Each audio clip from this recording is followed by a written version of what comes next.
Hello friends, आप सभी का स्वागत है आपके अपनी यूट्यूब चैनल नमता शर्मा जी की स्टडी में। तो आज हम पढ़ेंगे 15 मई का करंट अफेयर्स। तो इससे जितने भी इंपॉर्टेंट क्वेश्चन हैं मैं सारे इस वीडियो में आपको पढ़ाऊंगी। तो आप प्लीज़ इस वीडियो को पूरा लास्ट तक ज़रूर देखें, जिससे इंपॉर्टेंट क्वेश्चन आपसे छूट ना पाए, सबको आप देख लें। ठीक है, तो हम करते हैं स्टार्ट इसको।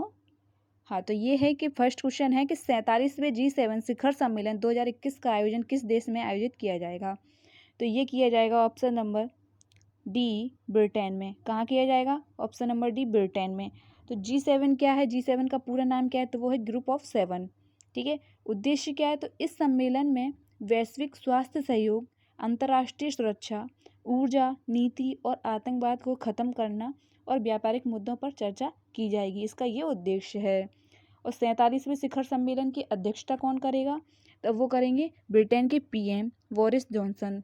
ठीक है, ये करेंगे। आयोजन कब होगा? तो वो होगा 11 से 13 जून 2021 में कॉर्नवेल में, ब्रिटेन में।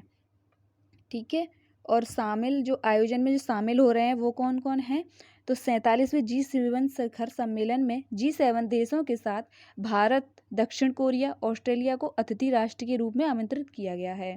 मतलब ये देश नहीं, ये जो G7 में जो देश है ना, वो इसमें ये देश शामिल नहीं है। इसको क्या है, आमंत्रित किया जा रहा है अतिथि के तौर पे, अतिथि राष्ट्र के रूप में। किस किस को? भारत, दक्षिण कोरिया और ऑस्ट्रेलिया को, ये 3 देशों को।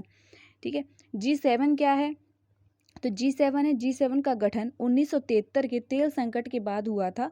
और G7 दुनिया की 7 बड़ी विकसित और उन्नत अर्थव्यवस्था वाले देशों का एक समूह है। G7 को पहले G6 के रूप में जाना जाता था, और 1976 में जब कनाडा इसमें शामिल हो गया तो ये 7 देश हो गए, जिसके बाद इसको G7 के रूप में जाना जाता है। और इसमें एक फैक्ट और आपको याद रखना है कि जो पीएम, मतलब जो भारत को इन्होंने आमंत्रित किया है ना, तो ये भारत अब शामिल नहीं होगा इसमें। क्यों नहीं होगा? क्योंकि कोविड-19 के कारण भारत के पीएम इसमें शामिल नहीं होंगे, उन्होंने मना कर दिया है। ठीक है, तो नरेंद्र मोदी जी इसमें शामिल नहीं होंगे।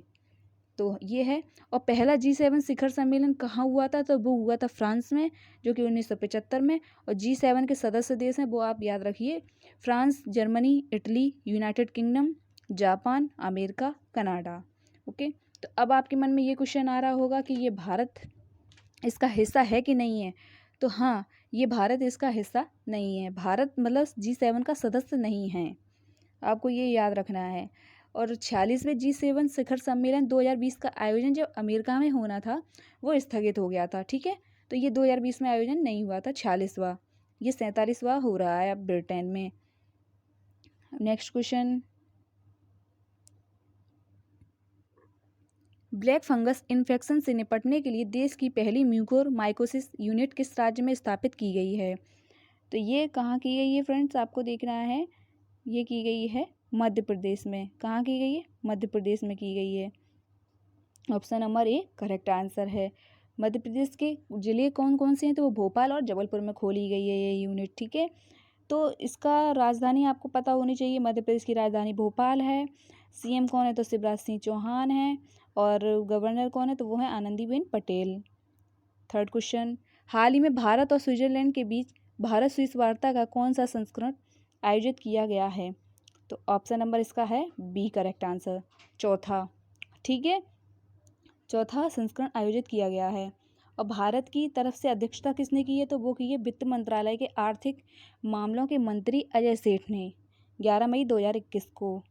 और उद्देश्य क्या है? इस बैठक में दोनों देशों द्वारा निवेश, अंतर्राष्ट्रीय वित्तीय सेवा केंद्र प्राधिकरण, फिनटेक, स्थायी वित्त और वित्तीय सेवाओं सहित विभिन्न पहलुओं पर सहयोग के बारे में चर्चा की गई।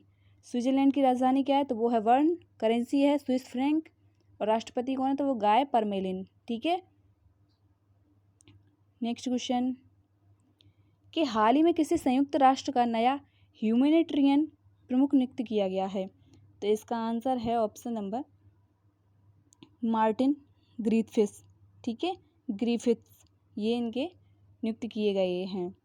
तो इसके बारे में हम पढ़ लेते हैं, इम्पोर्टेंट जो फैक्ट हैं।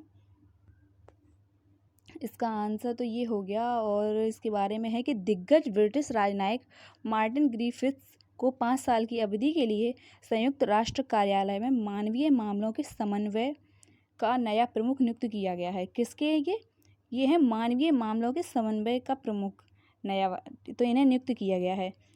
किसको? मार्टिन ग्रिफिथ्स को। ओछा के OCHA के मानवीय मामलों और आपातकालीन राहत समन्वय के लिए अवर महासचिव के रूप में मार्क लेवोक की जगह लेंगे। किसकी लेंगे? मार्क लेवोक की। पहले मार्क लेवोक थे, अब उनकी जगह ये आ रहे हैं मार्टिन ग्रिफिथ्स। ठीक है, नेक्स्ट क्वेश्चन इसके बारे में बताते हैं। इसके बारे में है कि मानवीय मामलों के समन्वय के लिए संयुक्त राष्ट्र कार्यालय का उद्देश्य कठिन आपात स्थितियों और प्राकृतिक आपदाओं के लिए अंतर्राष्ट्रीय प्रतिक्रिया को मजबूत करना है। ठीक है, इसका उद्देश्य ये है और इसके बारे में ये बता रहे हैं। और इसका मुख्यालय कहाँ है? तो वो 2 स्थानों पर बेस्ड है, जो कि न्यूयॉर्क और जेनेवा में है। इसकी स्थापना कब हुई है OCHA की? तो इसकी हुई है 19 दिसंबर 1991 को। OCHA का मुख्यालय कहाँ है? तो वो है न्यूयॉर्क, संयुक्त राज्य अमेरिका, और टर्की इस्तांबुल, तुर्की में। ठीक है, नेक्स्ट क्वेश्चन। रेडियम समूह रिपोर्ट के अनुसार सबसे अधिक ग्रीन गैस का उत्सर्जन करने वाला देश कौन सा बन गया है?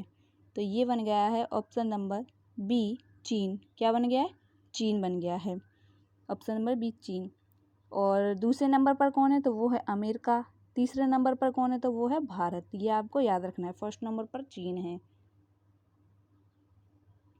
Next question.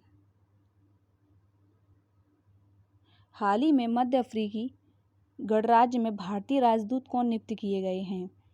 तो इसका आंसर आपको बताना है। तो ये है रामकरण वर्मा। कौन है? Option number A, Ramkaran Verma. और राजदूत, हाँ ये हो गए राजदूत, ये हो गए कौन नियुक्त किए गए हैं तो मध्य अफ्रीकी में। तो आपको यह याद रखना है रामकरण वर्मा। और आपको वहाँ का याद रखना है कि पुर्तगाल के कौन से हैं? तो वो है मनीष चौहान। अंकन बनर्जी कहाँ के? तो वो मोजाम्बिक के। और महेंद्र सिंह कान्याल, ये हैं सीरिया के राजदूत। ठीक है, नेक्स्ट क्वेश्चन। नेपाल में एवरेस्ट पर्वतमाला की चोटी पुमोरी पर चढ़ने वाली देश की पहली महिला कौन बनी है?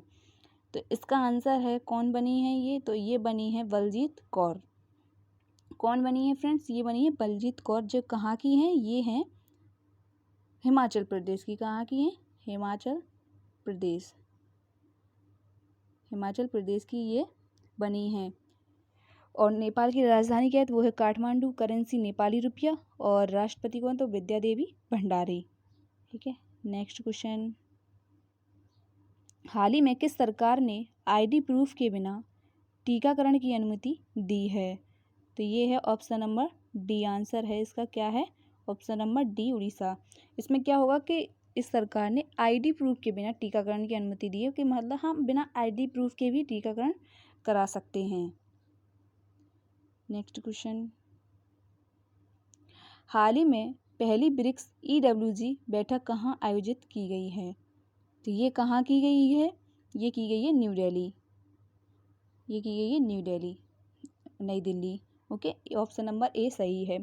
तो ब्रिक्स का नाम हम पूरा याद कर पढ़ लेते हैं कि ब्रिक्स क्या होता है। तो ये है कि ब्राज़ील, रसिया, इंडिया, चाइना, साउथ अफ्रीका। तो आपको इसको याद रखना है कि ब्राज़ील, ये ब्रिक्स की जब स्थापना हुई थी तब ये सिर्फ ब्रिक था, ब्रिक्स नहीं था। क्या था? ब्रिक। तो इसकी स्थापना कब हुई थी? 2006 में। तो अब फिर इसमें साउथ अफ्रीका कब जुड़ गया? जब ये ब्रिक्स बन गया। तो ये जुड़ गया 2010 में। तो इससे तभी से ये इसको ब्रिक्स बोलने लग गए। ये ब्रिक्स हो गया जब से ये साउथ अफ्रीका देश शामिल हुआ है इसमें। तो ठीक है। और EWG का मतलब क्या है? तो वो है एम्प्लॉयमेंट वर्किंग ग्रुप। इसकी इन्होंने बैठक की है। Next question. किस राज्य ने अनाथ बच्चों को 5,000 रुपये प्रतिमा देने की घोषणा करी है? छत्तीसगढ़, राजस्थान, उड़ीसा, मध्य प्रदेश।